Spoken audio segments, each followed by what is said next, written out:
My name is, thank you. We're recording this this meeting. My name's Alan Goodwin. I'm with the UDO team in the Charlotte Planning Department. And I am joined this morning by my colleagues from the UDO team, Laura Harmon and Kevin May, and each of them will help me with today's presentation.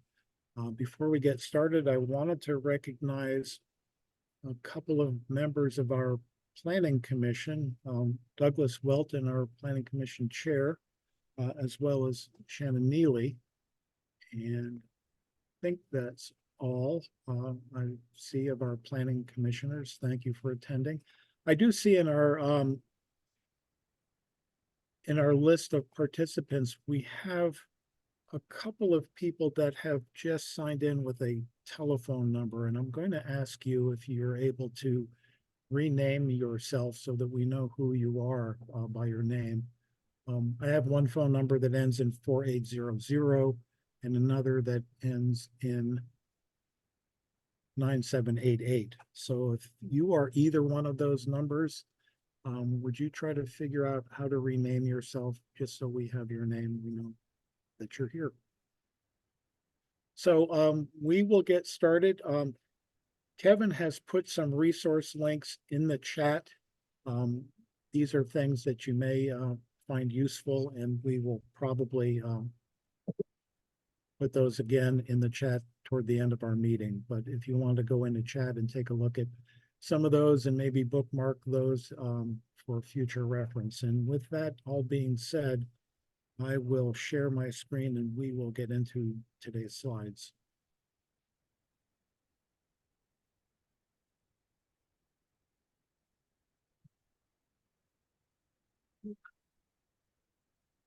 All right, hopefully you can all see my screen and see the opening slide. So we're here to talk about a text amendment to the UDO Text Amendment 2024-033, which is a general update of our UDO. And the way this meeting will work is that we have several slides that we'll go through that will present information on the text amendment. And as we go, you are welcome to add questions into the chat feature. We probably won't be able to keep up with questions in live time, but as we get to the end of the presentation, we'll go back and review the questions that we have received in chat and try to answer as many of them as we can as time allows. We're only focusing today on the contents of this text amendment. So if you have questions or comments on any other elements of the UDO, we would appreciate it if you would send those to us via email at the email address on this slide, charlotteudo@charlottenc.gov. So a little background on the UDO. It's the Unified Development Ordinance. It's the primary implementation tool to implement the policies, the adopted policies of the Charlotte Future 2040 Comprehensive Plan. The UDO was adopted by City Council in August of 2022 and became effective on June 1st of 2023. So we have been living with it and using it for almost a year now. It is and has always been intended to be a living document, meaning that it will change over time through text amendments to maintain relevancy, clarify intent, address new concepts, uses, or best practices, and so forth. Yeah.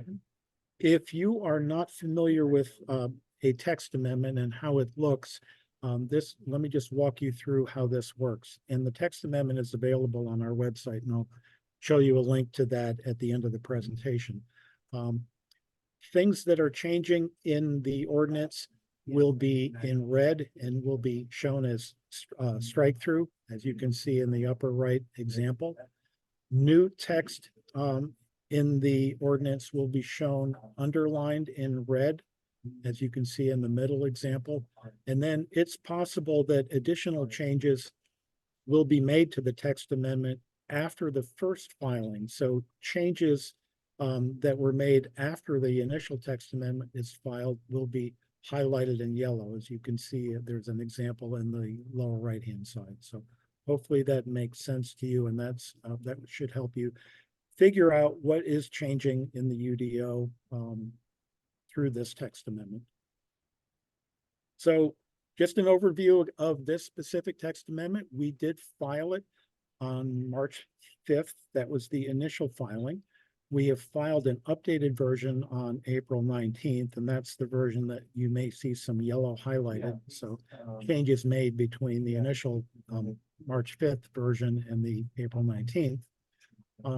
It addresses multiple items in the UDO that have been identified as needing some revision, either by one of our community stakeholders or the designer development industry, as well as our other city staff, city and county staff. We are having today's virtual engagement session. We have another one tonight at 6 p.m. We'll cover the same material. So if you're here today at noon, you need not come again at 6 o'clock unless you really have a lot of time on your hands. There will be a public hearing on this proposed text amendment before the City Council at their May 20th meeting.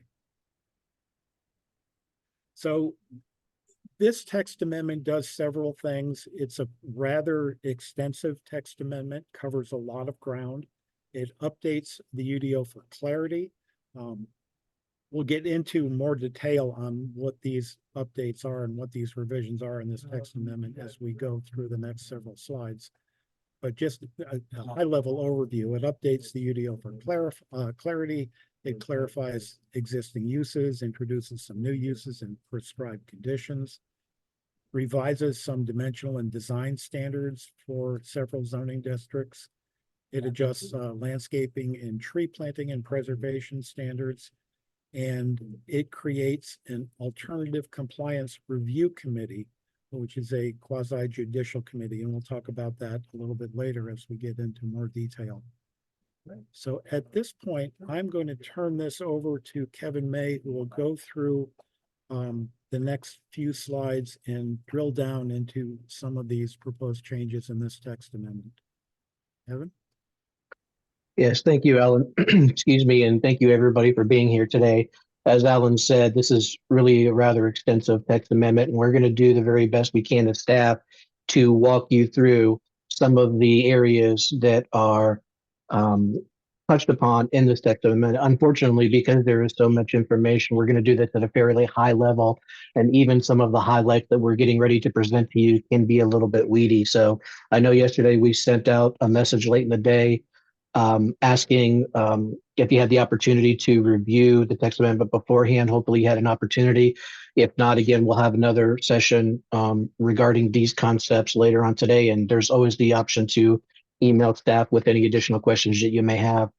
That being said, I'll cover some of the general changes that kind of touch the document overall here to begin with. One is the clarification of the applicability of the UDO to conditional zoning districts. We've got some adjustments and modifications to the general terms in the general definition section of the UDO. We do clarify and specify the standards for how structures are attached or detached when there's multiples of them on a lot. Several articles of the UDO touch upon parking lot maintenance, and so we found it necessary to specify and clarify what precisely is parking lot maintenance and repair. And then we just wanted to add to additional clarity to convey that certain lots that are created through combinations or recombinations that may be exempt from subdivision articles are still held to the other applicable standards of the UDO. Next slide. Alan touched on this, and some of the design and dimensional standards that are adjusted in the UDO actually touch almost every zoning article in the UDO from Article 4 to Article 13. Some of those concepts that are in this text amendment, including a clarity regarding establishing new block basis for sidewall measurements, excuse me, for duplex and triplex buildings in the neighborhood 1 zoning districts, and then for all structures in the residential infill overlay zoning district. We've added a provision for a Class B 25-foot landscape yard option for multifamily attached in residential developments. We've also added some flexibility regarding the build to zone requirement when certain site conflicts or constraints exist. We further clarified the measuring points when we implement the maximum building height transitions. And we've also clarified maximum spacing standards for required prominent entrances.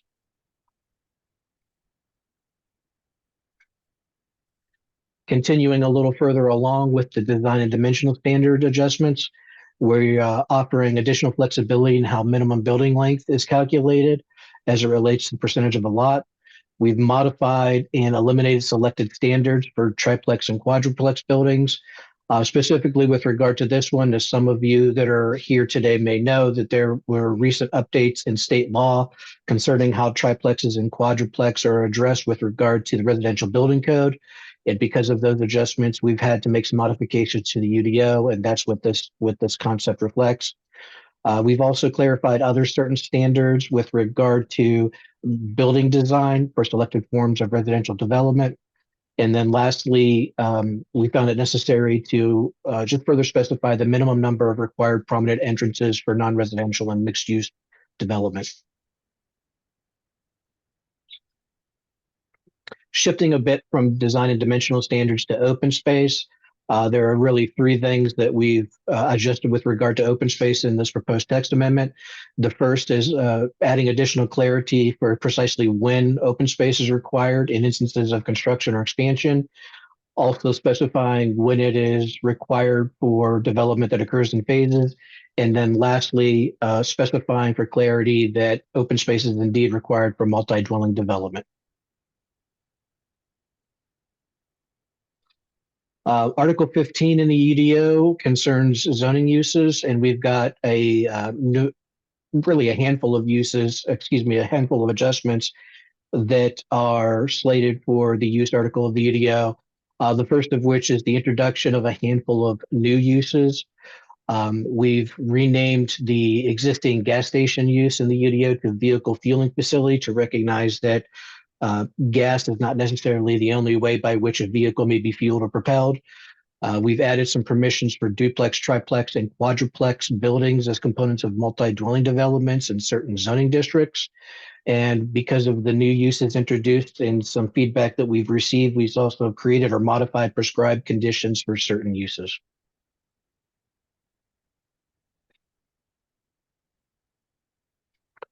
Continuing on with some of the adjustments in the use article of the UDO, we've removed the conditional zoning requirement for some auto-oriented uses, specifically the vehicle fueling facility, which has been named as such from the existing gas station, as I touched on earlier, and for major and minor vehicle repair facilities. We've adjusted some prescribed conditions for farms based on the size of the farm.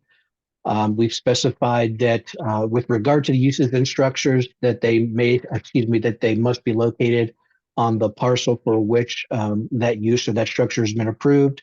And we're also allowing a permission for a manufactured home or single family dwellings to be located on individual lots in a manufactured home park district. Continuing on from uses to accessory structures, we've got some updates in that article as well. The first couple relate to locational standards for accessory structures, and an example of that is with regard to detached carports and garages, and adjusting the permission for that to allow for them to be located in established corner side setbacks. We're introducing a new category of accessory structure, solar panels, with some standards for those as well. Additionally, we're adding through clarity an exclusion for the square footage of accessory dwelling units to be exempted from the calculation of square footage of accessory structures on a residential lot. And then lastly, we're adding some flexibility with regard to landscape screening alternatives for ground and wall mounted mechanical equipment. And I think perhaps with that, it might be time for me to turn this over to Laura.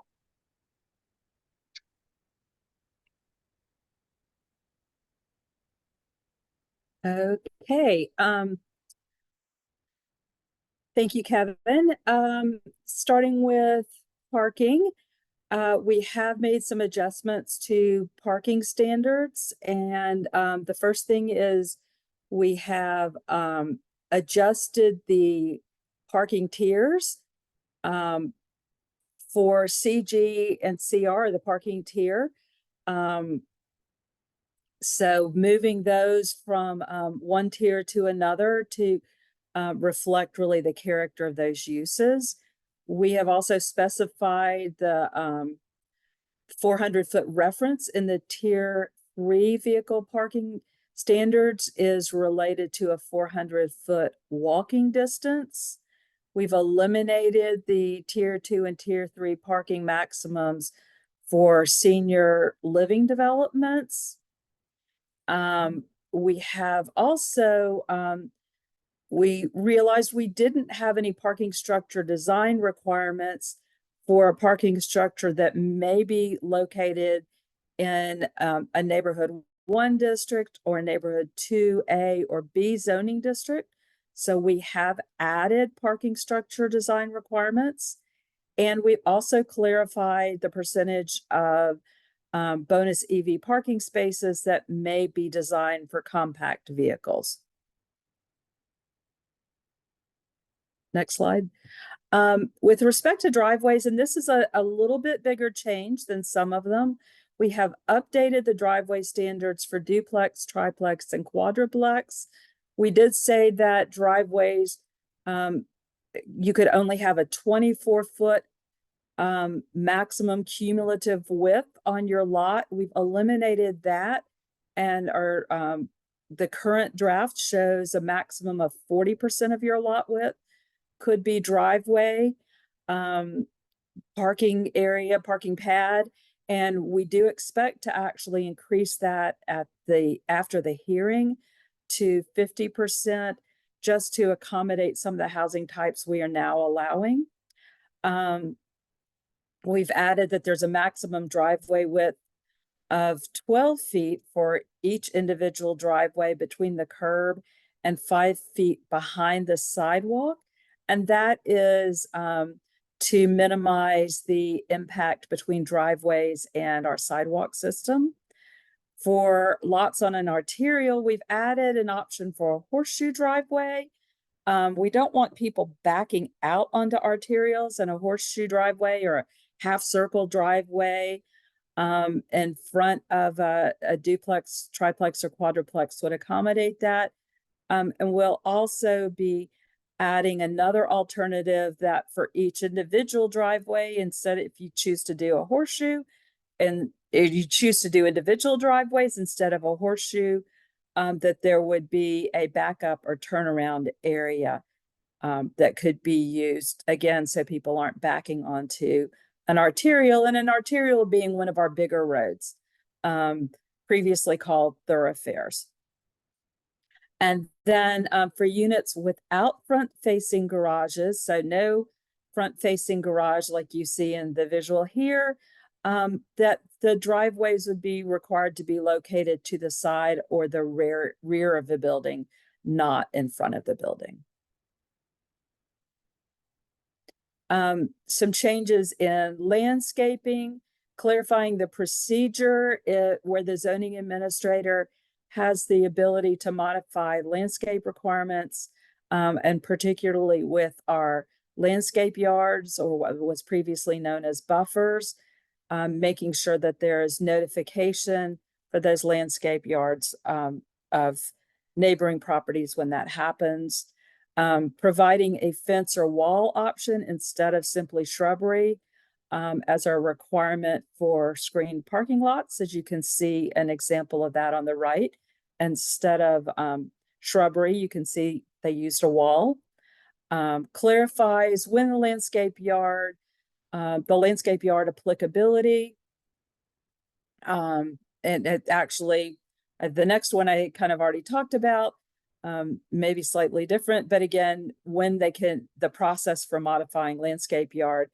And finally, providing an option for vinyl fencing as another material type when fencing is installed as part of a landscape yard. Tree preservation and planting, another area where we have some important changes. We were finding that for maybe a site that is already developed, but is adding a single out parcel or might be doing a small expansion, that to be required to come into full compliance with our tree planting and preservation requirements is not really proportional to the amount of change they're making on the site. So we have developed some standards for green area, which is predominantly tree safe, though not always, and for other types of tree planting, or for types of tree planting that allows a proportional compliance. So if you're making a change to 10% of a site, then you would also be responsible for 10% of your green area and your tree planting requirements. We also clarify the applicability of green area requirements and tree planting requirements as part of approved minor subdivisions. That wasn't clear before, but those are required. And also have provided some flexibility in achieving tree safe green area credits by allowing non-contiguous fragments to count with approval of the chief urban forester in compliance with the tree canopy manual. Previously, the ordinance said that all tree save had to be contiguous, but on sites, a number of sites, that simply doesn't work because of maybe where the existing trees are, maybe in multiple places on a site. You have roads that have to come through the site, and so we're allowing more flexibility with that while still maintaining the overall requirement for that tree save. A couple of more procedural items for stormwater, clarifying the applicability of the stormwater improvement and management, also known as SWIM buffers, and adjust the time period a petitioner can appeal the disapproval or modification of a soil erosion and sedimentation control plan from upheld by the UDO board from 30 days to 15 days in compliance, I believe, with state laws, why that change was made. Next, a few things with respect to transportation. Again, clarifying the placement and location of driveways for individual dwellings, duplex, triplex, and quadruplex in relationship to intersections.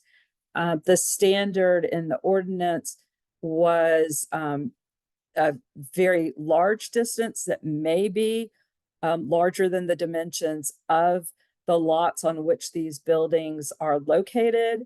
And so it's provided more flexibility for that. Also establish a procedure for adjustments to street cross sections when North Carolina Department of Transportation or NCDOT policy and the standards in the Charlotte streets map conflict. So someone may be coming in and getting direction from NCDOT that says go left and from the city that says go right, and there's a process for addressing that.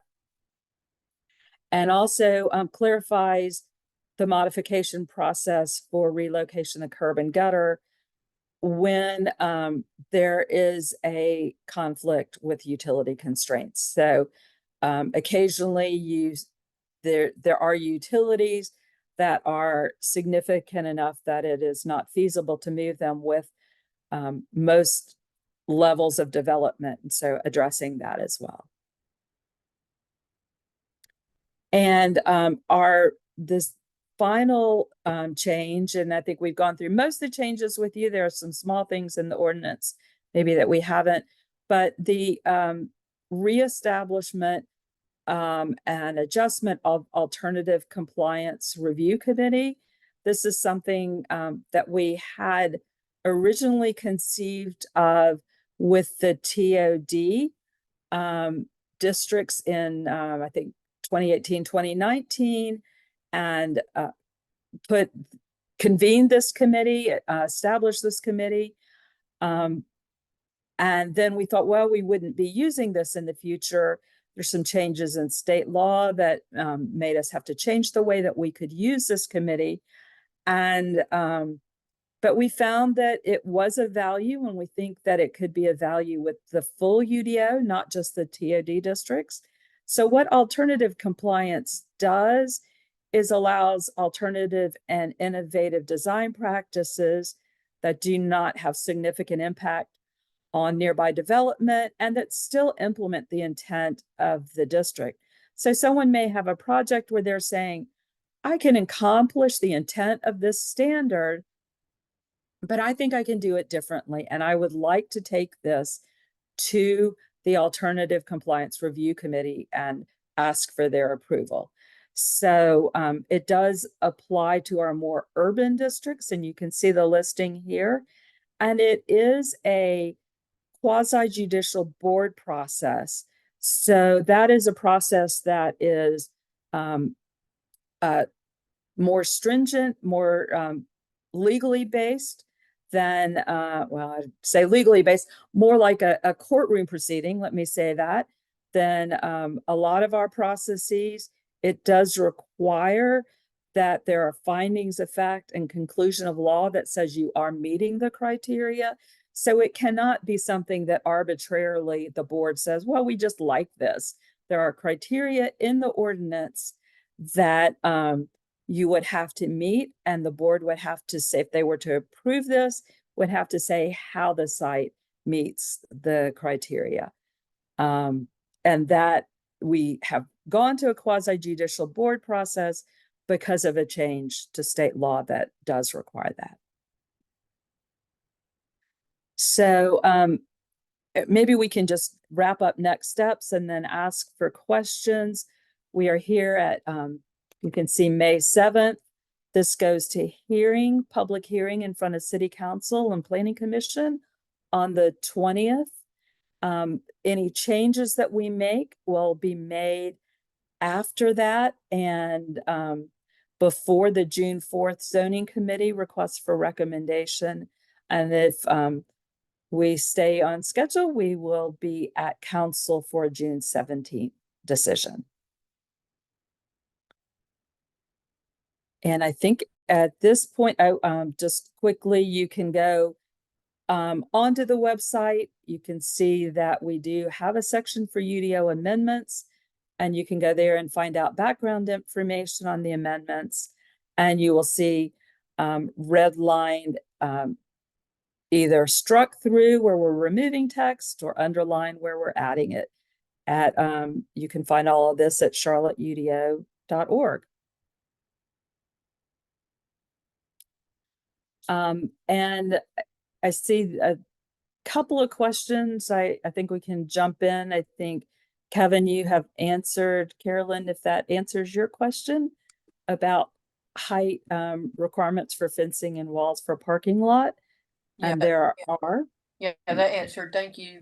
Great. Thank you.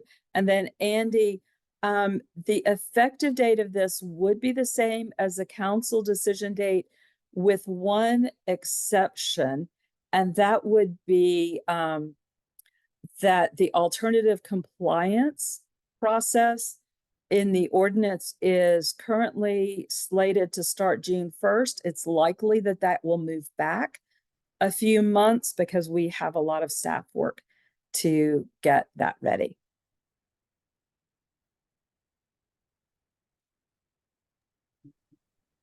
So, Laura, this is yeah. Kevin.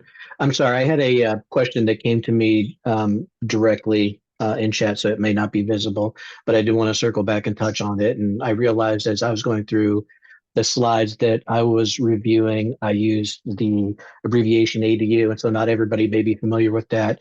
That is in reference to an accessory dwelling unit. The question that came to me is what would be examples of those? And some of you may be familiar with those by other terms that are often used in referencing them. They may be called granny flats in some instances, or mother-in-law suites. I like to think of it, and I'm probably dating myself a little bit, but maybe some of you can appreciate it. But I often think about this as the Fawn's apartment. If any of you are familiar with Happy Days, the Fawns lived in an accessory dwelling above the garage in Happy Days. And so it might be, it's often a detached, it's often an apartment unit found in a detached garage.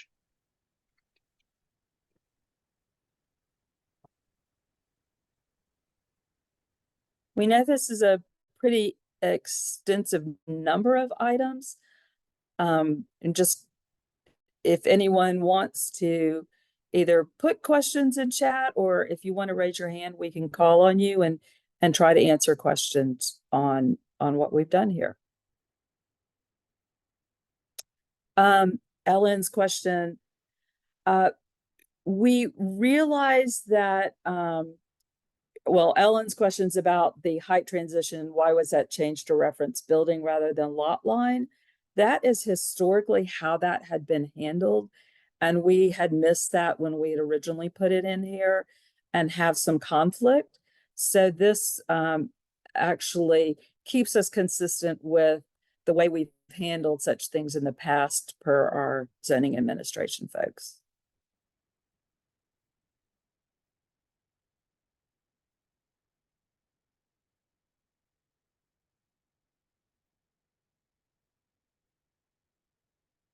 Kevin, you want to get the next one from Melissa?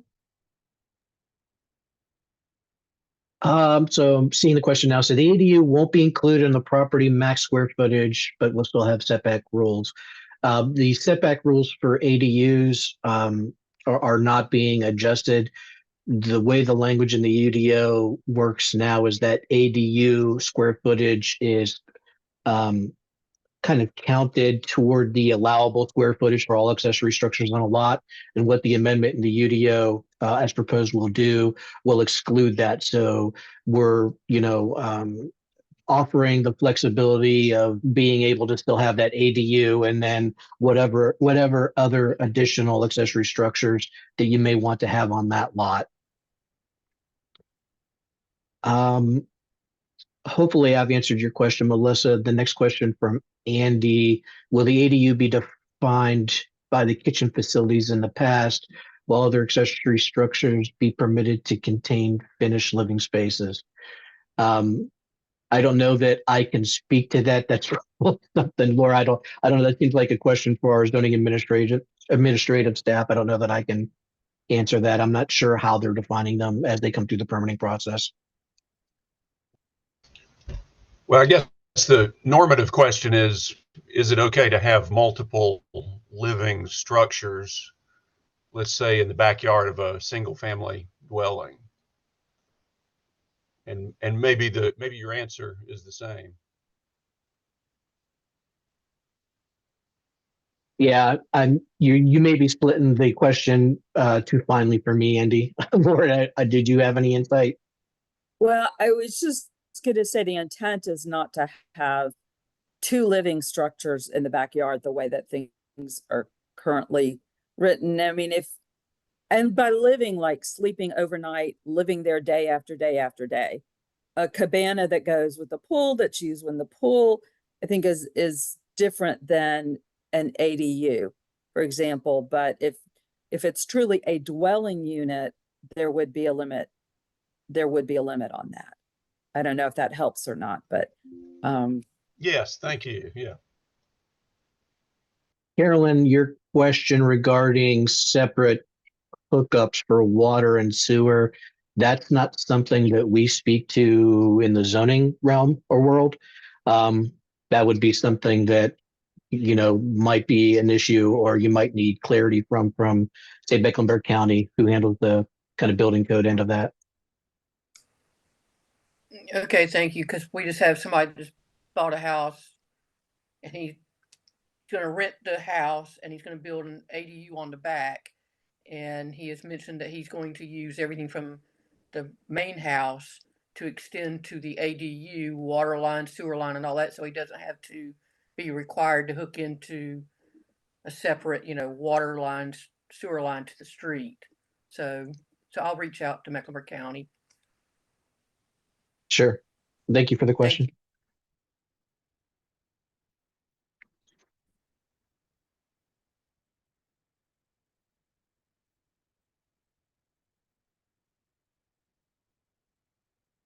Other questions from folks?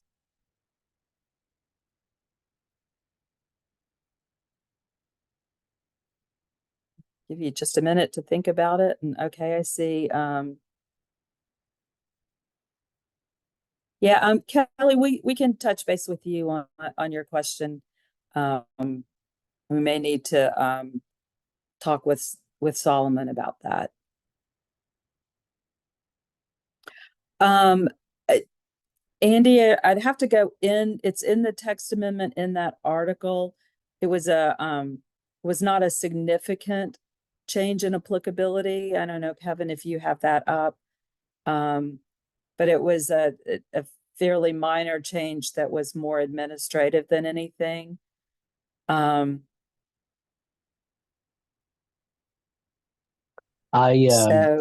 I'm combing through the amendment, and Andy, I'll see if I can't reply back to you with a reference okay. for some clarity.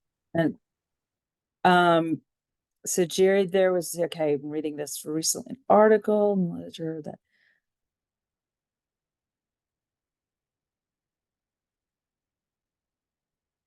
truly not familiar with what the ledger was talking about, so I can't really speak to that. Or which project at Woodlawn and Selwyn.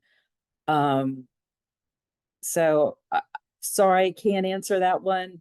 I don't know that a text amendment, anything that we're doing would have changed anything of what's happening at that intersection or has happened though.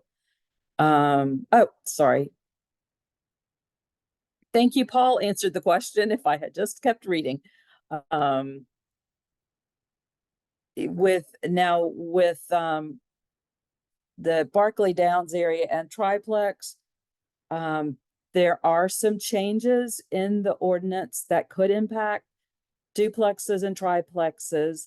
I'll first say one is related to the driveways and looking at that language, and particularly duplexes, triplexes that don't have front-facing garages would impact where their parking is.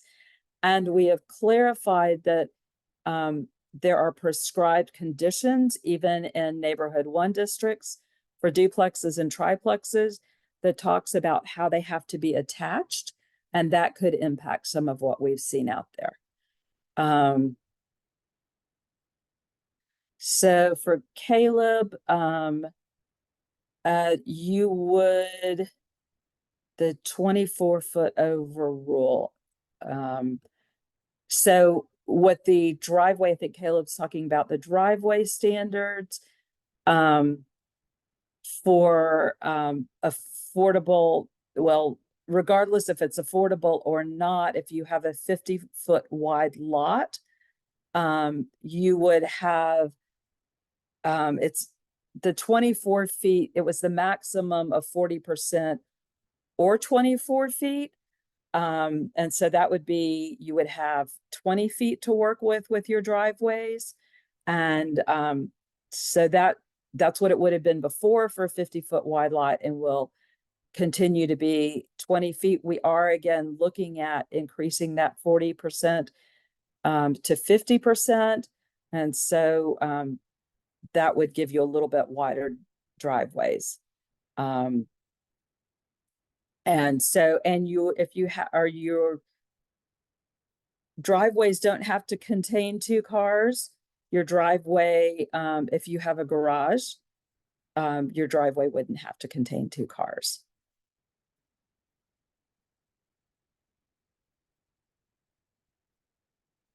For Henry, we are not dealing with the issue that we know the issues out there, and there are other amendments dealing with it.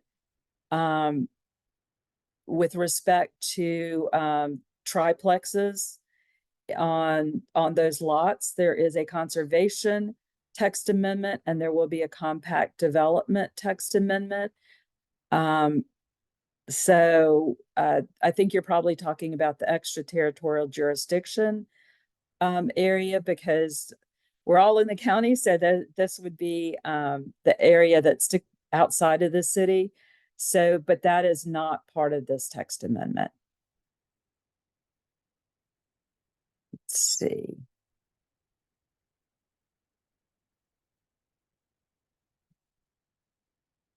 So, yeah, thank you, Kevin. The date on this going to zoning committee is again, June 4th.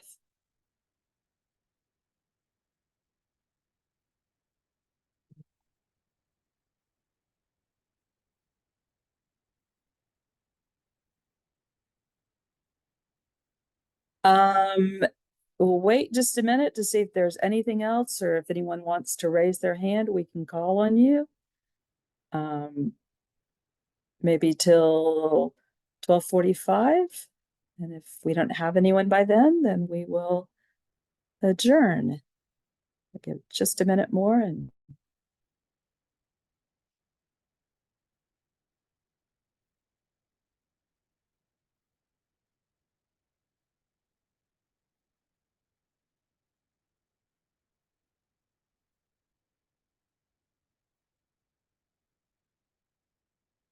well, not seeing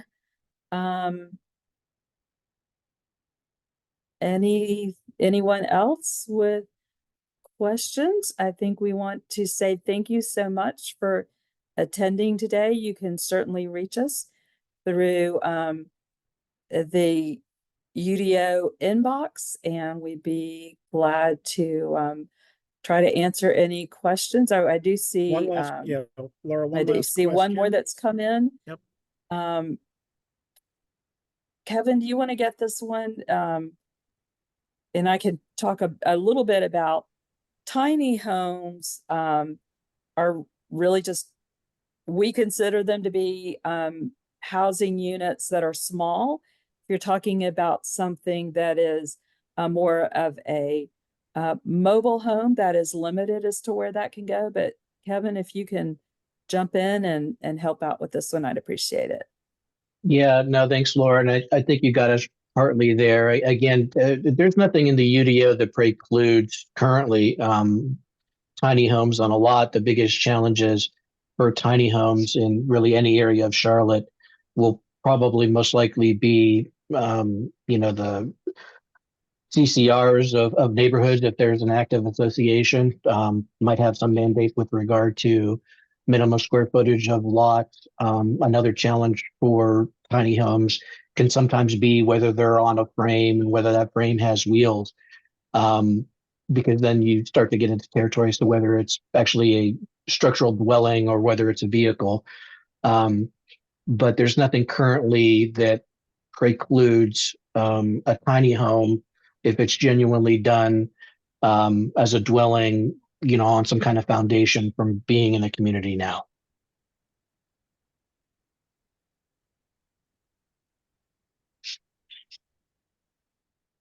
Thank you, Kevin. So I think we're going to wrap up at this point. Again, feel free to reach out to us if you find you have other questions, and we appreciate you coming today. Thank you, guys.